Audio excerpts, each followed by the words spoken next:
Halo pemirsa setia Jember 1 TV dimanapun Anda berada, bahagia sekali saya Desi Suyatno dapat kembali di hadapan Anda. Pemirsa, banyak sekali informasi yang telah terjadi di Jember selama sepekan dan tim redaksi kami telah mengemasnya dalam Tajam Sepekan.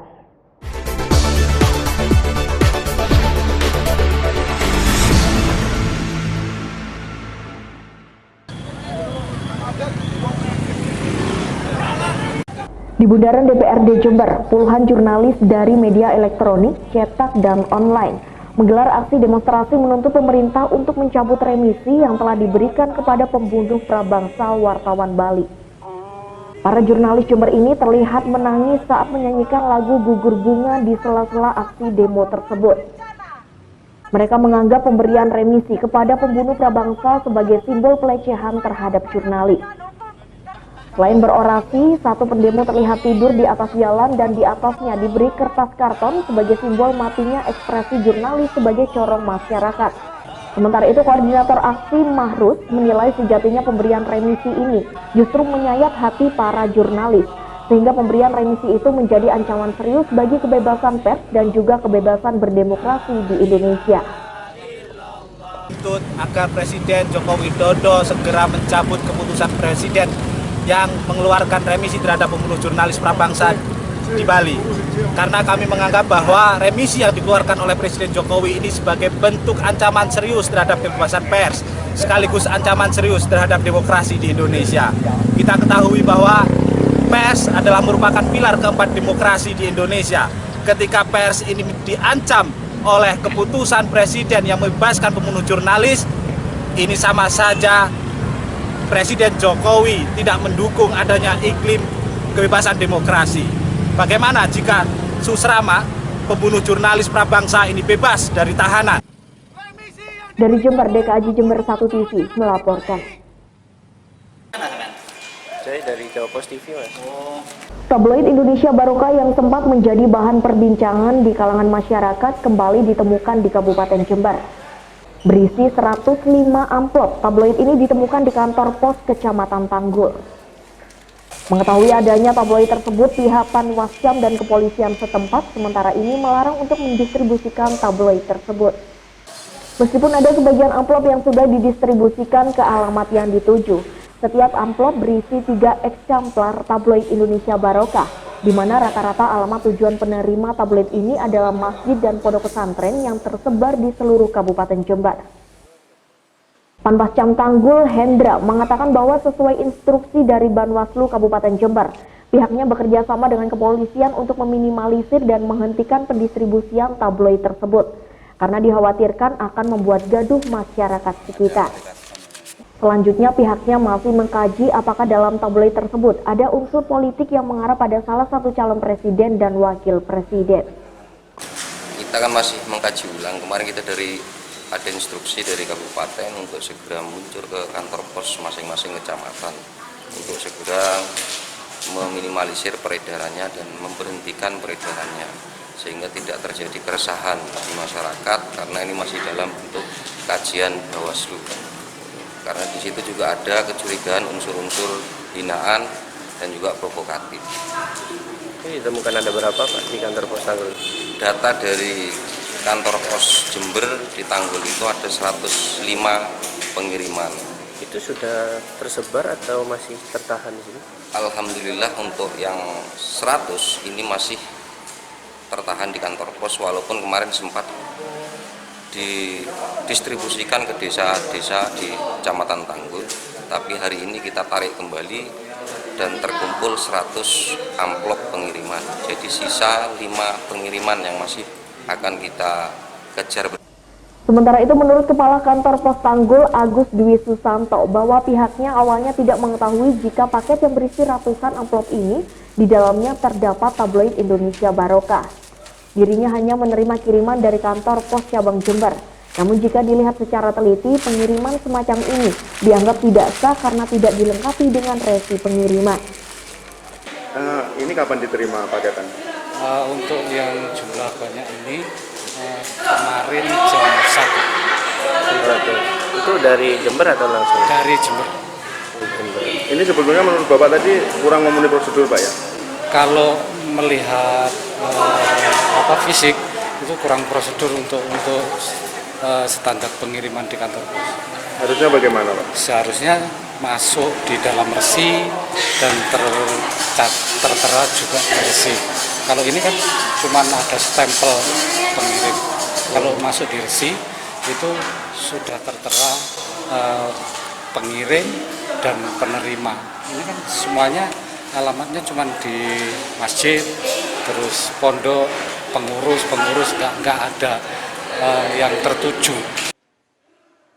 Dari Jember, Yudisa di Jember 1 TV melaporkan.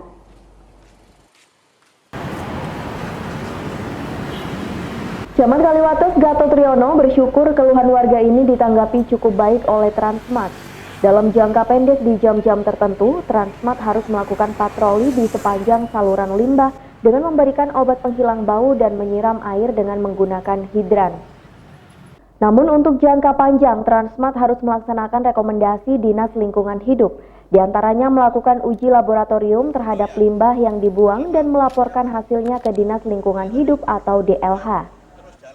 Transmart juga harus mengajukan izin pembangunan limbah cair ke DLH dan melakukan uji berkala pengelolaan limbah setiap 3 bulan sekali. Tapi pihak Transmart juga alhamdulillah kooperatif, jadi mereka malamnya langsung mengangkat gas trap lemak yang ada di STP-nya, di kolamnya itu diangkat semua lemaknya. Dan tadi malam juga dilaksanakan pembersihan STP-nya tadi malam. Jadi dikuras.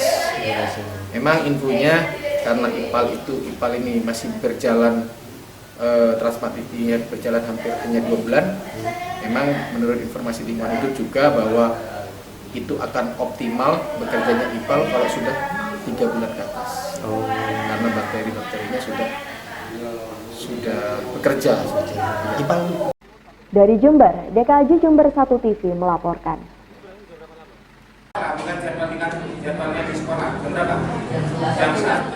Simulasi ini juga sebagai persiapan awal sekolah dalam menyiapkan perangkat komputerisasi untuk ujian dan juga mengantisipasi kendala yang sering terjadi seperti jaringan internet dan juga kesiapan antisipasi listrik padam. Seperti di SMP Negeri 7 Jember ini, ratusan siswa mengikuti simulasi UNBK. Untuk pengoperasian komputer, mereka tampak sudah lancar dan tidak menemui kesulitan. Namun dari sisi materi, simulasi seperti mata pelajaran matematika, banyak yang mengaku kesulitan dalam mengerjakan. Namun meski kesulitan, siswa dan siswi mengaku mampu mengerjakan karena sudah mempersiapkan diri untuk belajar sebelum mengerjakan soal-soal tersebut. Sulit nggak? Gampang-gampang sih. Gampang. Tapi sebelumnya sudah mempersiapkan diri di rumah? Apa mata pelajarannya? Mungkin apa? Matematika. Yang paling sulit apa sih? Apa yang paling sulit? IPA. Sementara itu menurut Kepala Sekolah SMP Negeri 7 Syaiful Bahri, simulasi ini sangat dibutuhkan baik untuk siswa maupun pihak sekolah, yaitu untuk kesiapan prasarana dan sarana bila nanti UNBK digelar. Yang jelas ya, anak-anak ini selama simulasi pun kita tetap ya, jadi ada anak yang kita masuk pada sesi ini, tetapi beberapa anak yang tidak mengikuti ujian, kita tetap untuk mengikuti penambahan. Jadi dia sedang ada di kelas untuk memecahkan soal-soal. Pak, komputernya gimana? Kesiapsiagaan komputernya gimana? Jauh ada berapa komputer yang beberapa problem pasti ada ya, tetapi kita sudah mencoba. Seperti hari Minggu itu jaringan internet lemot sekali ya, sudah kita sampaikan pada pihak Telkom.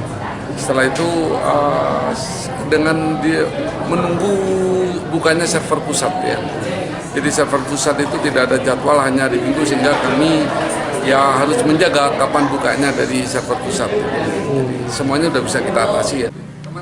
Lebih lanjut, untuk prasarana SMP Negeri 7 Jember telah siap, seperti komputer, jaringan internet, serta genset untuk mengantisipasi listrik padam. Tak hanya itu, SMP Negeri 7 Jember juga menampung beberapa sekolah dari wilayah lain untuk mengikuti ujian, khususnya sekolah yang dari pelosok desa dan minim jaringan internet. Dari Jember, Yudisa di Jember 1 TV melaporkan.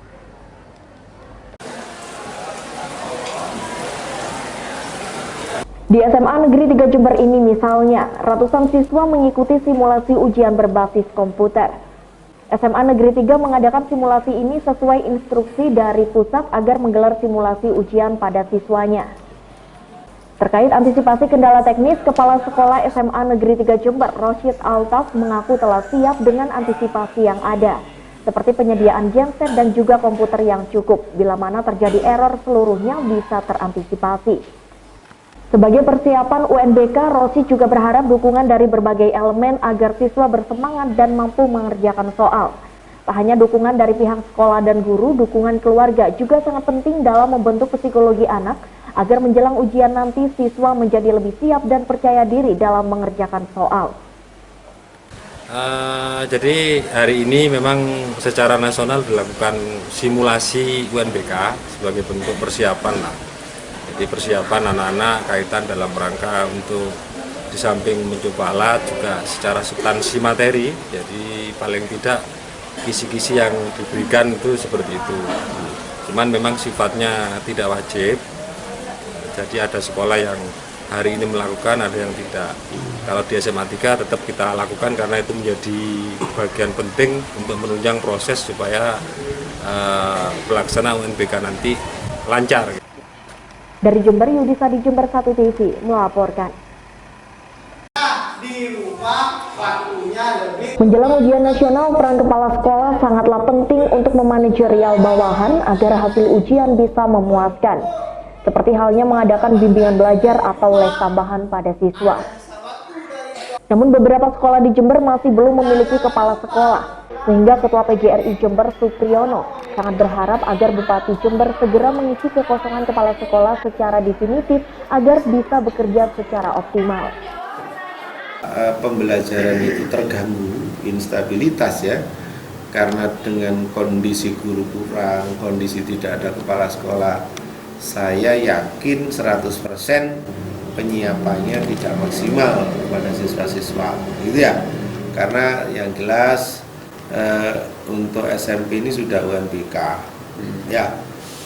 Untuk SD ya juga ujian nasional. Nah ini kalau kondisi ini dibiarkan, saya yakin seperti apa yang saya sampaikan di awal, pendidikan Jember pasti menurun. Itu jelas itu. Dari hasil lulusan itu jelas nilainya menurun. Ya hanya dari lulusan. Dari Jember, DKJ Jember 1 TV melaporkan. Warga Dusun Gondosari, Desa Taman Sari, Kecamatan Wuluhan melakukan penutupan terhadap akses jalan tingkat kabupaten yang menghubungkan antar desa. Mereka memasang sejumlah kayu besar untuk menghadang kendaraan roda 4 yang bermuatan berat. Pasalnya gorong-gorong di jalan tersebut jebol karena dilewati oleh kendaraan berat. Warga berharap jalan tersebut segera diperbaiki agar tidak merugikan masyarakat karena sangat membahayakan pengendara. Warga naruh kayu akan keadaan darurat, Pak. Ini jebol, Pak ya? Iya, jebol. Ada kendaraan truk itu muatan rumput itu jebol itu. Iya. Dari Wuluhan, Bambang Sugiarto, Jember 1 TV melaporkan. Rumah batik Rola yang ada di Kecamatan Patrang, Jember ini sering dikunjungi oleh berbagai elemen masyarakat tak terkecuali para politisi. Batik Jember yang memiliki motif unik yang menggambarkan potensi lokal seperti tembakau dan kopi ini dinilai memiliki daya tarik tersendiri.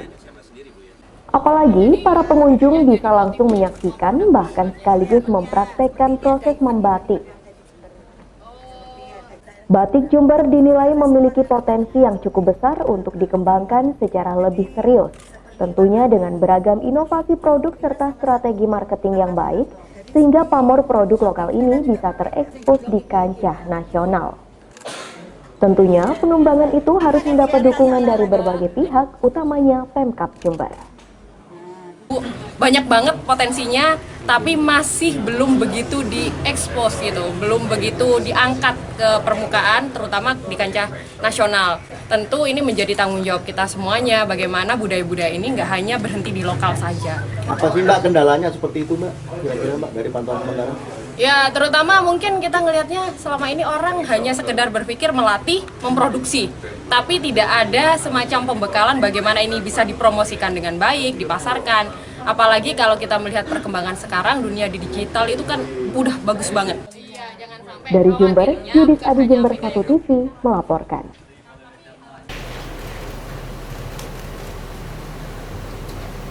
Menanggapi tentang banyaknya spanduk atau baliho yang dibakar dan dicoret karena bernada mendukung LGBT, Sekjen PSI Raja Juliantoni menegaskan bahwa pihaknya tidak pernah memasang spanduk dan baliho tentang tema demikian. Ia berharap kepada kompetitor lain untuk bertanding secara baik tanpa menyebarkan hoax kepada masyarakat.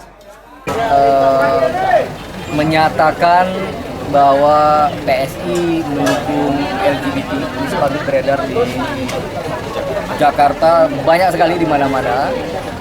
Pertama, kami harus menjelaskan sejelas-jelasnya bahwa kami tidak pernah membuat dan memasang spanduk atau baliho tersebut.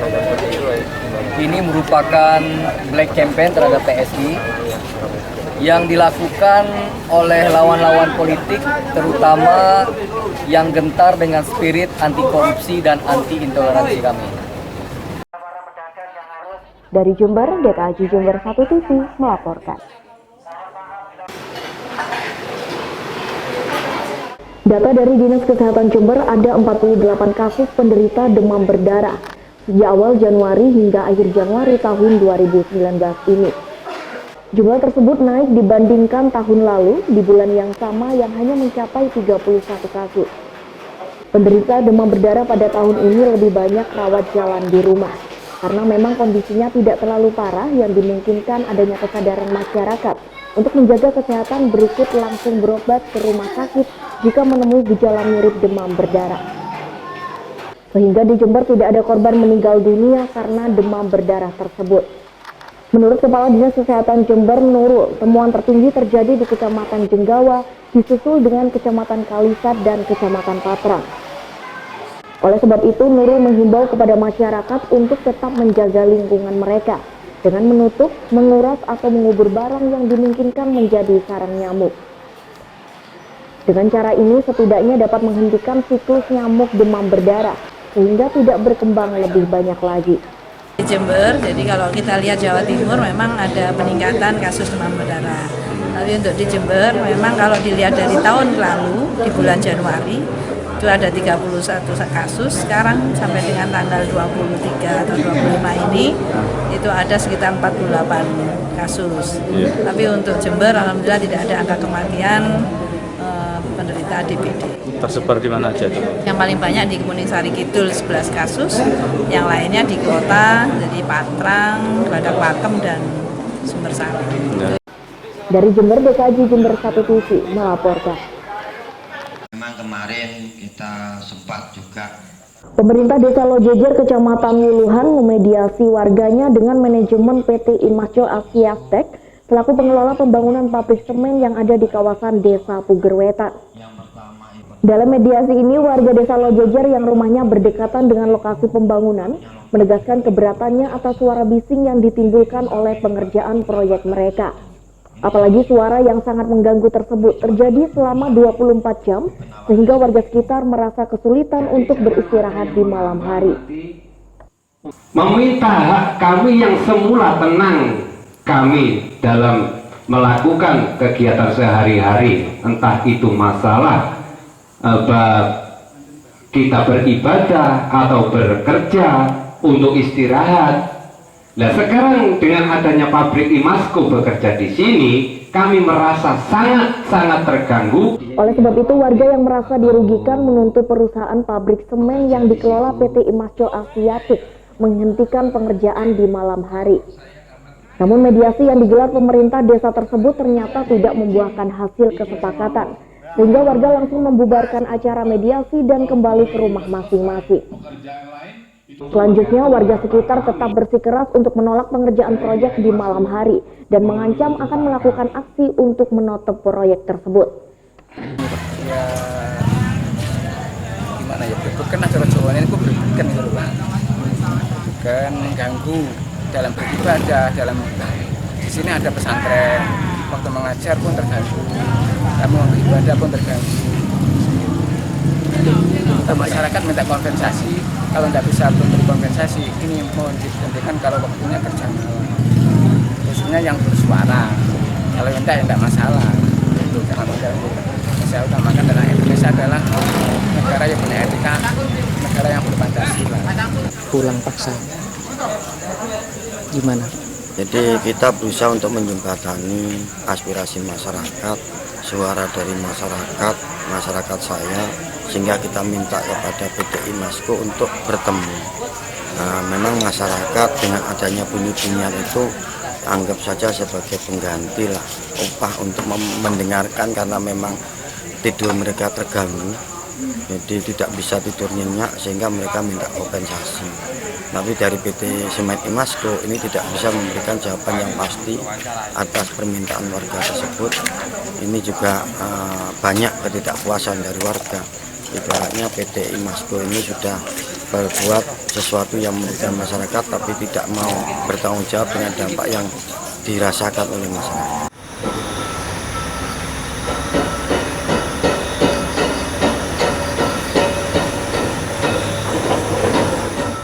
Sayangnya pihak perusahaan pabrik semen yang dikelola oleh PT IMASCO Asiatik belum dimintai penjelasan mengenai tuntutan warga tersebut.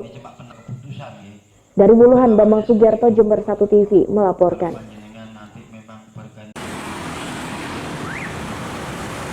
Beberapa hari yang lalu, tulisan seorang warga ramai di media sosial yang isinya mengkritik ketidakpuasan layanan oknum polisi. Padahal ia memang salah karena tidak menggunakan helm saat berkendara. Meski unggahan tersebut sudah dihapus oleh yang bersangkutan, namun menurut Kasat Lantas Polres Jember, AKP Edwin Nathanael, tindakan ini sangat merendahkan polisi, apalagi terdapat kata-kata yang cenderung menghina mereka. Namun pihaknya tidak terpancing emosi oleh tindakan masyarakat tersebut. Oleh sebab itu, AKP Nathanael menghimbau kepada masyarakat untuk mengambil tindakan sesuai prosedur, yakni melaporkan ke pihak yang berwajib, yakni Divisi Propam, jika memang ada oknum polisi yang melanggar seperti meminta uang damai kepada pengendara yang ditilang. Sangat bisa, karena memang kita apabila ada oknum polisi silakan lapor ke Propam dan sampaikan terkait apa yang menjadi atau apa yang dirugikan dari pengguna jalan ataupun dalam hal pengurusan hal administrasi yang ada di kepolisian. Dan kami sangat membuka diri untuk adanya masukan yang membangun ataupun ada oknum, dan kami punya sistem dalam adanya pelanggaran baik disiplin maupun etika dalam pelanggaran kepolisian. Dari Jember, DKJ Jember 1 TV melaporkan.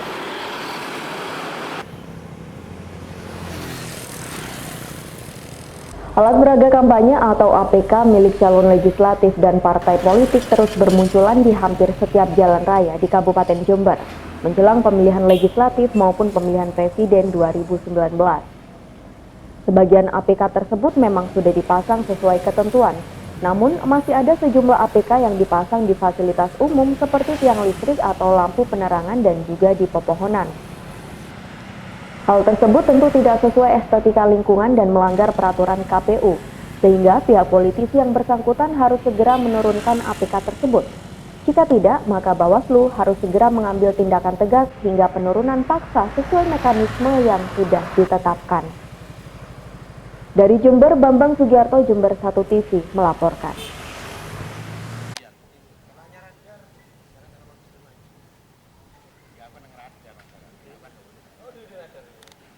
Sejak Transmart pertama kali dibuka, warga Jalan Majapahit yang ada di belakang pusat perbelanjaan tersebut sudah disuguhi dengan bau tidak sedap dari selokan. Ketua RT setempat Agus Susanto terus mendapat laporan dari warganya dengan keluhan yang sama. Akhirnya warga langsung menilai bahwa bau tidak sedap tersebut dihasilkan dari limbah Transmart. Menurut warga, memang bau tersebut tidak terjadi setiap saat, melainkan hanya pada jam-jam tertentu yang dimungkinkan Transmart sedang melakukan pembuangan limbah. Sebab sebelum adanya Transmart, bau tidak sedap ini belum pernah tercium. Oh, Desember ya? Lupa, kok buka hari pertama sudah bau. Sudah bau itu ya? Sudah bau. Itu bau seperti apa? Bisa digambarkan nggak kira-kira? Ya awalnya kan kita saya sendiri kan pertama dengar itu kayak ada bangkai tikus. Awalnya ya? Iya, kok bau tikus mati gitu. Sampai 3 hari 4 hari masih belum sadar bahwa itu bau dari got. Nah, warga telepon ke saya, kok keluhannya sama. Nah, baru ngecek, diambil sampel, bau, wah luar biasa. Oh, ya gitu. itu. Itu berarti mulai pertama sampai sekarang terus ya? Terus, itu ya, cuman yang terakhir ini nggak dari pagi sampai malam. Jadi pas mereka buang aja, mungkin pas lagi produksi atau apa, bau. Lagi itu hilang lagi, lagi itu bau lagi. Terus tapi tiap hari ada tapi. Warga berharap kepada pihak Transmart segera mengatasi masalah ini, apalagi warga khawatir limbah tersebut dapat mencemari sumur warga. Dari Jember, DKI Jember 1 TV melaporkan.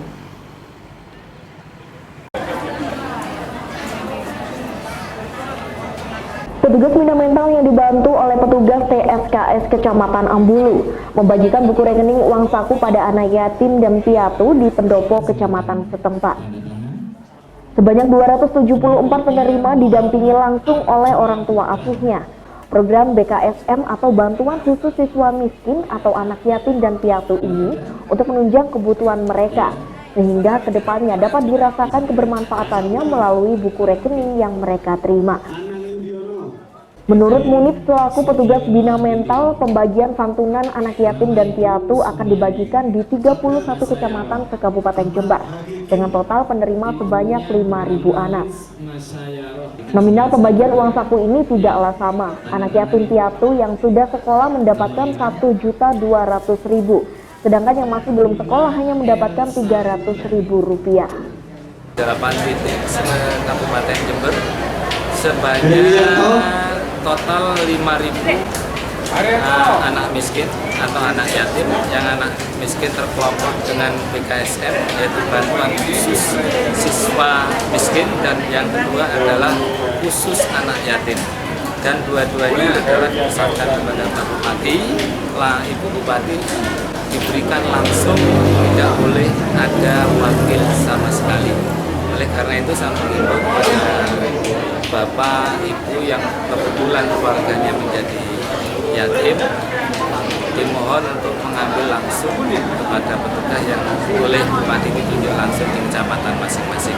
Saat pembagian bantuan khusus siswa miskin atau anak yatim piatu di pendopo kecamatan Ambulu ini, sejumlah anak yatim dan piatu mengikuti lomba baca doa, sehingga acara berubah menjadi penuh haru dan tangis. Buku rekening kepada anak yatim piatu sebanyak 274 penerima. Ini adalah merupakan program pemerintah daerah Ibu Bupati bagaimana bisa mensejahterakan agar anak-anak yatim piatu ini juga bisa melanjutkan pendidikannya sampai menangis. Ya, kita juga yang ada di ruangan pendopo ini juga terharu, ikut meneteskan air mata bahwa anak-anak yatim itu sangat luar biasa. Dari Ambulu, Bambang Sugiarto, Jember 1 TV melaporkan. Sayang sekali pemirsa, informasi tadi sekaligus menutup jumpa kita hari ini dalam Tajam Sepekan. Anda dapat menyimak informasi tadi melalui website kami di www.jember1tv.co.id atau Anda dapat mengunduh aplikasi Jember 1 TV melalui Play Store. Saya Desi Sudirman bersama rekan yang bertugas mohon undur diri dari hadapan Anda. Terima kasih atas kebersamaannya, sampai jumpa dan salam 1 TV.